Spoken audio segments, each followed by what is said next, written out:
الرحمن الرحیم کا معنی ہوتا ہے بہت مہربان رحمت والا۔ کیا ہوتا ہے؟ بہت مہربان رحمت والا۔ رحمان اور رحیم اللہ تعالیٰ کے دو صفاتی نام ہیں۔ رحمان اور رحیم اللہ تعالیٰ کے دو صفاتی نام ہیں۔ رحمان کا معنی ہے نعمتیں عطا کرنے والی وہ ذات جو بہت زیادہ رحمت فرمائے۔ رحیم کا معنی ہے بہت رحمت فرمانے والا۔ یاد رہے حقیقی طور پر نعمت عطا کرنے والی ذات اگر کوئی ہے تو وہ اللہ کی ذات ہے جو اپنی رحمت کا بدلہ طلب نہیں فرماتی۔ جیسے آج آپ کے ساتھ کوئی احسان کر دے، کوئی اچھا کام کر دے یا کوئی آپ کی ہیلپ کر دے تو دنیا بھر کا وہ احسان جتلاتا ہے۔ دنیا بھر کی احسان جتلاتا ہے کہ نہیں جتلاتا ہے کہ ہم نے آپ کے ساتھ یہ کیا، وہ کیا، ایسا کیا، ویسا کیا۔ اتنا اللہ نے آپ کو دیا ہے کہ کسی کے سامنے آپ ہاتھ نہیں پھیلا رہے ہیں، بلکہ آپ کے سامنے اور ہاتھ پھیلانے والے آ رہے ہیں، آپ سب کو دیتے جا رہے ہیں، لیکن اللہ نے آپ سے اپنی رحمت کا بدلہ کبھی نہیں مانگا۔ تو اللہ کا لاکھ لاکھ شکر ہے، اس کا احسان ہے کہ اس نے ہم کو زندگی کے ساتھ ساتھ تمام طرح کی نعمتوں سے بھی نوازا ہے۔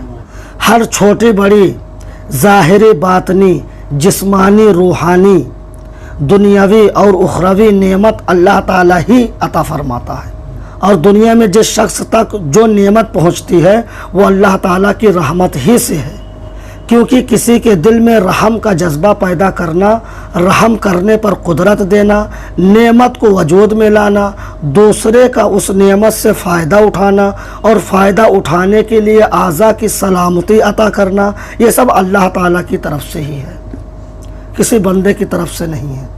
اللہ تعالیٰ کی وسیع رحمت دیکھ کر گناہوں پر بے باک نہیں ہونا چاہیے۔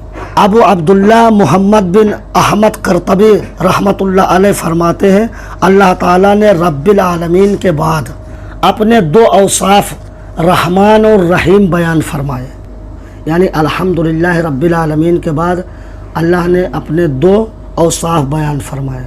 وہ دو اوصاف کون ہیں؟ رحمان اور رحیم۔ اس کی وجہ یہ ہے کہ جب اللہ تعالیٰ نے فرمایا کہ وہ رب العالمین ہے تو اس سے سننے اور پڑھنے والے کے دل میں اللہ تعالیٰ کی عظمت کی وجہ سے اس کا خوف پیدا ہوا، تو اس کے ساتھ ہی اللہ تعالیٰ کے دو اوصاف رحمان اور رحیم ذکر کر دیے گئے، جن کے ضمن میں اللہ تعالیٰ کی اطاعت کرنے کی ترغیب ہے۔ یوں ترہیب اور ترغیب دونوں کا بیان ہو گیا تاکہ اللہ تعالیٰ کی اطاعت کرنے کی طرف اچھی طرح راغب ہو اور اس کی نافرمانی کرنے سے رکنے کی خوب کوشش کرے۔ قرآن مجید میں اور مقامات پر اللہ تعالیٰ کی رحمت اور اس کے عذاب دونوں کو واضح طور پر ایک ساتھ ذکر کیا گیا۔ اللہ تعالیٰ ارشاد فرماتا ہے نبی عبادی انی انا الغفور الرحیم، میرے بندوں کو خبر دو کہ بے شک میں ہی بخشنے والا مہربان ہوں۔ اللہ تعالیٰ کیا فرما رہا ہے؟ میرے بندوں کو خبر دو کہ بے شک میں ہی بخشنے والا ہوں اور مہربان ہوں۔ وَأَنَّ عَذَابِي هُوَ الْعَذَابُ الْعَلِيمُ، اور بے شک میرا ہی عذاب دردناک عذاب ہے۔ یعنی اللہ تعالیٰ جہاں رحمان اور رحیم ہے وہاں قہار و جبار بھی ہے۔ اگر آپ اچھے کام کرو گے تو اللہ تعالیٰ کی رحمت آپ کو ملے گی، اگر برے کام کرو گے تو اللہ تعالیٰ آپ کو عذاب عطا فرمائے گا۔ اب دنیا دیکھ لیجئے، جنت بھی ہے اور جہنم بھی ہے۔ اب آپ کو کرنا کیا ہے؟ دنیا میں رہ کر کے جنت بنانا ہے یا جہنم بنانا ہے؟ اچھے کام کرو گے تو اللہ تعالیٰ جنت عطا فرمائے گا، برے کام کرو گے تو اللہ تعالیٰ جہنم عطا فرمائے گا۔ اللہ تعالیٰ خود فرماتا ہے میرے بندوں کو خبر دو کہ بے شک میں ہی بخشنے والا مہربان ہوں اور بے شک میرا ہی عذاب دردناک عذاب ہے۔ دوسری آیت کریمہ میں غافر الذنب وقابل التوب شدید العقاب، گناہ بخشنے والا، توبہ قبول کرنے والا، سخت عذاب دینے والا، بڑے انعام عطا فرمانے والا ہے، اس کے سوا کوئی معبود نہیں۔ لا الہ الا ہو الیہ المصیر، اس کے سوا کوئی معبود نہیں، الیہ المصیر، اس کی طرف پھرنا ہے۔ یعنی کہاں جاؤ گے، کدھر جاؤ گے؟ جب بھی آؤ گے اللہ تعالیٰ کی بارگاہ میں عبادت کرو گے کہ نہیں کرو گے؟ کبھی تو سر جھکاؤ گے، پھر کر کے پھر رب کی بارگاہ میں وَإِلَيْهِ الْمَصِيرُ، لوٹ کر تم کو میرے ہی پاس آنا ہے۔ اللہ تعالیٰ فرماتا ہے غافر الذنب وقابل التوب شدید العقاب، گناہ بخشنے والا، توبہ قبول کرنے والا، سخت عذاب دینے والا، ذی الطول بڑے انعام عطا فرمانے والا ہے، لا الہ الا ہو اس کے سوا کوئی معبود نہیں، الیہ المصیر اسی کی طرف پھرنا ہے۔ نیز حضرت ابو ہریرہ رضی اللہ تعالی عنہ سے روایت ہے، رسول اللہ صلی اللہ تعالی علیہ وسلم نے ارشاد فرمایا، اگر مومن جان لیتا کہ اللہ تعالیٰ کے پاس کتنا عذاب ہے تو کوئی بھی اس کی جنت کی امید نہ رکھتا۔ بندہ مومن جان جائے کہ اللہ پاک کے پاس کتنا عذاب ہے تو اس کی جنت کی کوئی امید نہ کرتا۔ اگر کافر جان لیتا کہ اللہ تعالیٰ کے پاس کتنی رحمت ہے تو اس کی جنت سے کوئی نہ امید نہ ہوتا۔ لہٰذا ہر مسلمان کو چاہیے کہ وہ امید اور خوف کے درمیان رہے اور اللہ تعالیٰ کی رحمت کی وسعت دیکھ کر گناہوں پر بے باک نہ ہو، اور نہ ہی اللہ تعالیٰ کے عذاب کی شدت دیکھ کر اس کی رحمت سے مایوس ہو۔ اللہ کی رحمت سے کبھی نا امید نہیں ہونا چاہیے۔ کسی کو رحمان اور رحیم کہنے کے بارے میں شریعت کا کیا حکم ہے؟ اللہ تعالیٰ کے علاوہ کسی اور کو رحمان کہنا جائز نہیں ہے۔ جب بھی نام رکھنا ہو تو عبد الرحمن رکھے۔ عبد کے معنی ہوتا ہے بندہ، اور رحمان اللہ کا نام ہے یعنی اللہ کا بندہ، اور جب خالی آپ رحمان رکھیں گے تو یہ گناہ ہے۔ رحیم کہا جا سکتا ہے، جسے قرآن مجید میں اللہ تعالیٰ نے اپنے حبیب صلی اللہ علیہ وسلم کو بھی رحیم فرمایا ہے۔ ارشاد باری تعالیٰ ہے، لقد جاءکم رسول من انفسکم عزیز علیہ ما عنتم حریص علیکم بالمؤمنین رؤوف الرحیم۔ بے شک تمہارے پاس تم میں سے وہ عظیم رسول تشریف لے آئے جن پر تمہارا مشقت میں پڑنا بہت بھاری گزرتا ہے۔ یعنی بندے مومن، حضور کا امتی اگر پریشان ہوتا ہے، بیمار ہوتا ہے، مصیبت زدہ ہوتا ہے تو حضور کو بھی تکلیف ہوتی ہے۔ اگر کوئی بندے مومن ایک بندے مومن کو پریشان کرتا ہے تو حضور کے ذات کو تکلیف پہنچانا ہے۔ اس لیے کہا جاتا ہے کسی مسلمان کا دل مت دکھاؤ، کسی مسلمان کو تکلیف مت دو، کسی مسلمان کو پریشان مت کرو، کیونکہ وہ مسلمان کو پریشان کرنا نہیں بلکہ حضور صلی اللہ تعالیٰ علیہ وسلم کی ذات کو تکلیف پہنچانا، اور وہ تمہاری بھلائی کے نہایت چاہنے والے، مسلمانوں پر بہت مہربان رحمت فرمانے والے ہیں۔ حضور علیہ الصلوۃ والسلام ہمیشہ آپ کی بھلائی چاہتے ہیں، آپ کا نقصان کبھی نہیں چاہتے، اور آپ انہی کے امتی ہو کر کے اپنے بھائی کا نقصان چاہتے، آپ انہی کے امتی ہو کر کے اپنے باپ کا نقصان چاہتے ہیں۔ بیٹا چاہتا ہے ہم باپ سے آگے نکل جائیں۔ بہت لوگوں کو ہم نے دیکھا ہے، ایک بہن دوسرے بہن کا پتہ صاف کرنے میں لگی رہتی ہے، اور ایک بھائی دوسرے بھائی کا پتہ صاف کرنے میں لگا رہتا ہے۔ وہ سوچتا ہے کہ وہ کما رہا ہے تو ہم کیوں نہ کمائیں۔ آج لوگ اپنے دکھ سے نہیں پریشان ہیں، دوسروں کے سکھ سے پریشان ہیں، جبکہ یہ مسلمانوں کا طریقہ ہی نہیں ہے۔ مذہب اسلام بہت پاکیزہ مذہب ہے، اس کے دامن میں جو آیا وہ مالا مال ہوتا گیا۔ لیکن آج ہم مسلمان تو ہیں، نام ہمارا مسلمان ہے، لیکن مسلمان کہتے کس کو ہیں یہ پتہ ہی نہیں۔ مومن کس کو کہتے، سن لیا مومن مومن، لیکن مومن کہتے کس کو پتہ ہی نہیں۔ تو ہمارا فرض ہے کہ ہم سیکھیں کہ اصلی مسلمان کہتے کس کو، مسلمان کی شان کیا ہے، مسلمان کا وقار کیا ہے، مسلمان کس کو کہتے ہیں۔ تبھی تو ہمارے بزرگ کہتے تھے، دشت تو دشت ہے دریا بھی نہ چھوڑے ہم نے، بحر ظلمات میں دوڑا دیے گھوڑے ہم نے۔ پہلے 4 مسلمان تھے لیکن ایمان کے مضبوط رہتے تھے، آج ہزاروں ہیں، سینکڑوں ہیں، لاکھوں میں ہیں، لیکن ایمان نہیں مضبوط ہے۔ چند پیسوں کے لیے ان کا ایمان بک جاتا ہے، اس لیے آج ہم در در بھٹک رہے ہیں۔ اب انشاءاللہ اگلے سنڈے کو مالک یوم الدین کی تفسیر بتائیں گے۔ نماز کی پہلی شرط کیا ہے آپ لوگوں کو پتہ ہی ہو گیا ہے۔ نماز کی پہلی شرط کیا ہے؟ طہارت۔ طہارت کے معنی ہوتا ہے کہ نمازی کے بدن کا پاک ہونا، یعنی غسل وغیرہ فرض نہ ہو آپ پر، ٹھیک ہے۔ اور حدث اکبر کہتے ہیں کہ غسل وغیرہ آپ پر فرض نہ ہو، حدث اکبر سے پاک ہونا۔ حدث اصغر اس کو کہتے ہیں جسے بے وضو نہ ہو، باوضو ہو۔ تو نماز کی پہلی شرط ہے طہارت، اس کے بعد ہے ستر عورت۔ ہمارے یہاں اور پورے کانپور میں دیکھا جا رہا ہے کہ لوگ اپنے بچوں کو فقیر بناتے ہیں، پیگی بناتے ہیں، اور قسم قسم کے نہ جانے کون کون سے خرافات رائج ہیں۔ اسلام میں اس کی کوئی حقیقت ہے ہی نہیں، شریعت تو اس کو سرے سے خارج کرتی ہے۔ فقیر کس کو کہتے ہیں؟ اب پھر جانتے ہو فقیر بنانے کے ساتھ ساتھ کیا کرتے ہیں، اس بچے کو گھر گھر بھیجتے ہیں کہ جاؤ مانگو، اس کو مانگنے کے لیے جھولا لٹکا دیتے۔ بتائیے، بچپن ہی سے اس کو بھیک منگوا رہے ہو آپ۔ یہ سب بے بنیاد باتیں ہیں، شریعت سے ان کا کوئی تعلق نہیں۔ اس سمے ایک مفتی نقیب الرحمان آپ نے دیکھا ہوگا، سنا ہوگا سوشل میڈیا کے ذریعے سے، اس سمے بہت اچھال کود مار رہے ہیں، تعزیہ رکھیے، ڈھول بجائیے، تاشا بجائیے، تو ایسے مولاناؤں سے بچ کر کے رہیے۔ بہت بڑے فتین ہیں، فیمس ہونے کے لیے، تھوڑے سے ویورز بڑھانے کے لیے کہ پبلک ہم کو جاننے لگے، پہچاننے لگے، اس لیے ساری حرکتیں کر رہے ہیں۔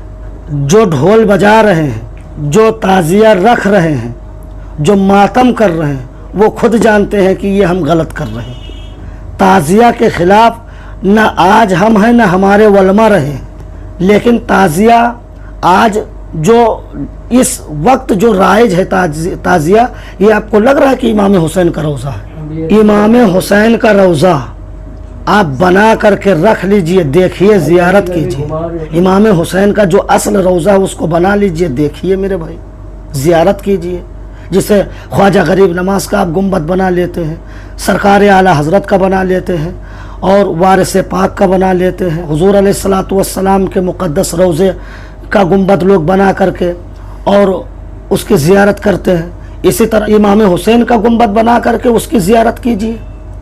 لیکن اس زمانے میں اس وقت جو تعزیہ لوگ رکھ رہے ہیں، اگر کہیں سے بھی امام حسین کا روضہ ثابت ہوتا ہو تو ہم کو بتائیے۔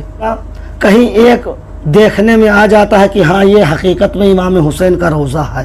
اگر امام حسین کا روضہ ہے اور اسی کے ساتھ تم نے ڈھول بجایا، ناچا، گایا، تاشا بجایا، تو یہ ناجائز ہو جائے گا۔ اسلام میں ناچنا گانا یہ سب جائز نہیں ہے۔ اب لوگ کہتے ہیں کہ ہم محرم کی اعلان کے لیے بجاتے ہیں، قرآن پاک کی آیت اعلان کر رہے ہیں نا، امام حسین کے نام سے جہاں تم ڈھول بجاتے ہو 2.5 گھنٹہ کھڑے ہو کر کے، وہیں پر 2.5 گھنٹہ آپ امام حسین کا ذکر کریے، تو کیا اس سے اعلان نہیں ہو پائے گا؟ کہ ڈھول بجاؤ گے جب ہی اعلان ہوگا۔ ہمارے مرکز اہل سنت بریلی شریف سے جبکہ فتویٰ جاری ہوا ہے کہ شادی بیواہ میں ڈی جے باجا نہ لے جائے۔ اتنا بڑا گدھا ہے کہ جان تو کیا اعلان کر رہا ہے کہ ڈی جے لے جانا چاہیے۔ بتائیے، ڈی جے لے جاؤ، ڈی جے سے کیا خرابی ہے؟ اس کو میں بتانا چاہتا ہوں اس گدھے کو کہ ڈی جے سے نفرت نہیں ہے، ڈی جے میں جو ساؤنڈ آپ بجاتے ہیں، جو گانا بجاتے ہیں، اس سے نفرت ہے۔ شرابی سے ہم کو نفرت نہیں ہے، شراب سے نفرت ہے۔ جواری سے ہم کو نفرت نہیں ہے، جوا سے نفرت ہے۔ یہ موبائل ہے، اس کو اگر اچھا استعمال کرو گے تو اچھا ہے، برا استعمال کرو گے تو برا ہے۔ تو ڈی جے کون کہہ رہا ہے کہ حرام ہے؟ ڈی جے میں جو تم ناچ گانا کرتے ہو، جو گانا بجاتے ہو، میوزک وغیرہ بجاتے ہو، وہ سب ناجائز و حرام ہے۔ اگر میوزک کے ساتھ نعت بجائی جائے تو نعت بھی تو سننا جائز نہیں ہے، گانا ہی کے خلاف نہیں ہے، اس نعت کے بھی خلاف ہے جس نعت کے ساتھ میوزک بج رہی ہے۔ جسے ربیع الاول میں مار گانا کی طرح نعت وغیرہ بجاتے ہیں، یہ بھی جائز نہیں ہے بجانا۔ صرف ہم گانا ہی کے خلاف نہیں ہے، جس نعت کے ساتھ میوزک لگا کر کے بجایا جائے وہ بھی ناجائز ہے۔ لیکن اللہ جانے سسرے کہاں سے پڑھ کر کے آتے ہیں، مدرسہ میں پڑھتے ہیں کہ مدرسے کے پیچھے پڑھتے ہیں۔ بہت لوگ ہیں اسکول میں پڑھتے ہیں، بہت ہے اسکول کے پیچھے پڑھتے ہیں۔ ایگزام کا ٹائم آتا ہے تو اس میں لکھو گے کیا؟ جب پڑھو گے تبھی تو لکھو گے۔ تو گدھے پر کتاب لاد دو گے تو وہ عالم نہیں ہو جائے گا، تو گدھا گدھا رہے گا۔ اللہ تعالیٰ کی بارگاہ میں ہم دعا کرتے ہیں کہ ہم سب کو صحیح دین سمجھنے اور سمجھانے کی توفیق عطا فرمائے۔ اللہ تعالیٰ کی بارگاہ میں ہم دعا کرتے ہیں کہ ہم سب کو مسلک اعلیٰ حضرت کا دامن مضبوطی کے ساتھ پکڑنے کی توفیق عطا فرمائے۔ اور حقیقت بتا دیں،